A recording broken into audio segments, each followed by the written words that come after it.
After work last night, I was greeted at the front door by my fully conscious Craigslist roommate. He was wearing clothes, this time, and looked of complete embarrassment.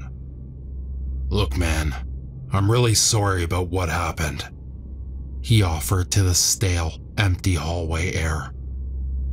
After seeing Mike's remorse and good intentions, I was open to giving the guy a second chance. There was no aggression in his tone whatsoever.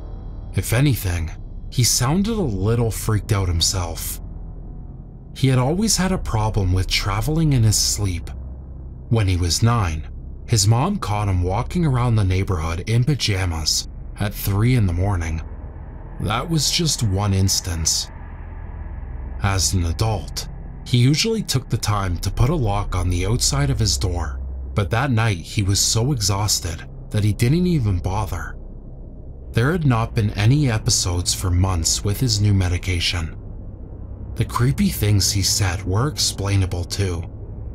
Mike's grandmother was a weird old little lady that grew up on a farm somewhere in the Midwest. At night, she would sing these creepy songs to him before bed.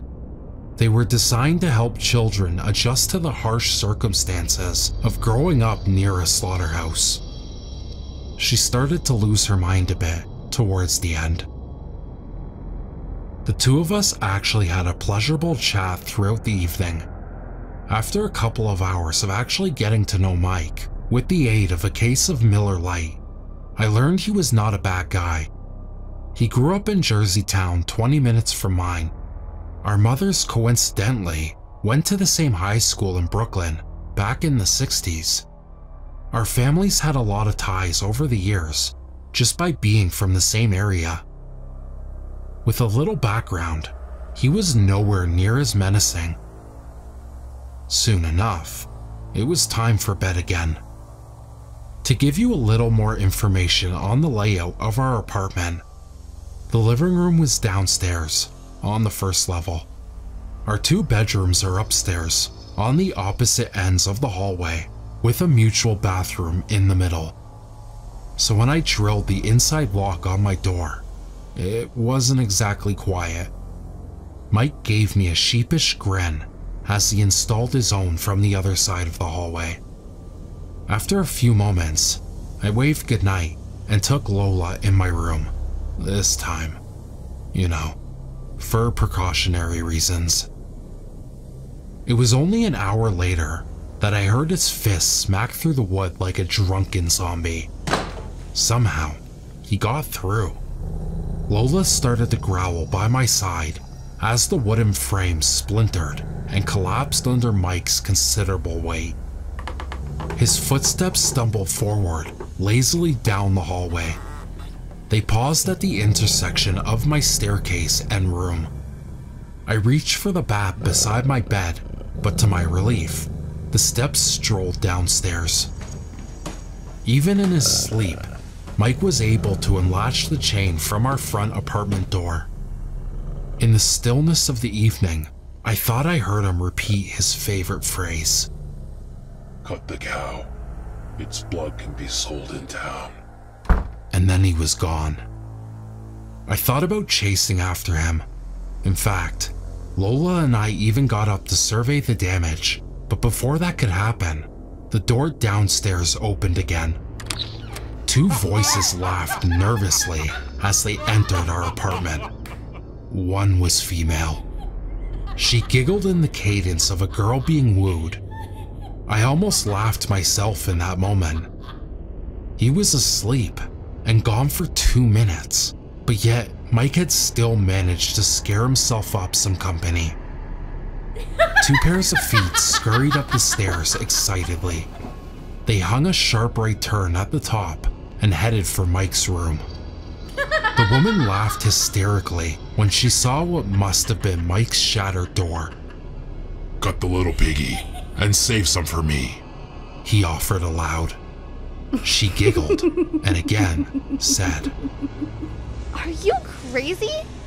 The noise suggested that they had climbed over the mishapped door frame and landed somewhere around his bed. After that, Well, they had sex. The noise they made was horrible. There was some rhythm to it, sure, but they sounded more like two barnyard animals completing the basic requirement for life. I guess the fact the shattered door made it all the more easy to hear, but they were loud. The moans and groans that emanated down the hallway barely sounded human. After 2.5 minutes, their romance ended with a rather rough thud against the wall. Lola started to growl again. One pair of feet got up from the bed. The owner was quiet as they grabbed a seemingly large object and began to drag it by their side. I feared the worst and geared up by grabbing my bat and my 60-pound German Shepherd. We sprinted across my bedroom and unlocked the door in half a moment. When we opened our door, Mike was standing in the hallway by himself, covered in blood. His back was turned to me. He was crouched and struggling. It looked as though he was trying to drag something along the carpet. His arms were outstretched in exactly that mannerism, but when I poked my head to see more, nobody else was there. Handprints and markings were smeared on the wall in every which way. I screamed out to Mike to explain what the fuck was happening at that moment. He turned around slowly. There was a maniac look in his once trustworthy eyes. Cut the piggy. Save some for me. Then he tried to charge at me. When Mike ran, he was already crouched down, so it could have been considered natural that he skittered forward on all fours. But the way he licked his lips and bared his teeth suggested something a lot more sinister and disturbing. Whatever it was, Lola did not like it. She was on top of him and ripping at the blood-covered t-shirt before he could travel 5 feet. The voice that laughed during this attack was not Mike's. It was that woman. In a high-pitched giggle, he repeated the same line earlier in the night. Are you crazy? After a couple moments of hesitation, I pulled my dog off his back and bolted her back in my bedroom. Mike looked like he might try to make another run at me. His face was covered in scratches, and the cloth from his shirt was ripped in several places. He looked more rabid than Lola. Following my own advice, I landed a solid punch to his already shattered cheekbone. He woke up after that. Mike immediately tried to apologize, and he was extremely confused. He said the blood was explainable. He opened his hand to reveal a large cut that ran across his palm. He claimed to know nothing about leaving the apartment, or the voices, or attacking me, or anything at all. He also begged me not to report it. I haven't. I took my dog and left without a word.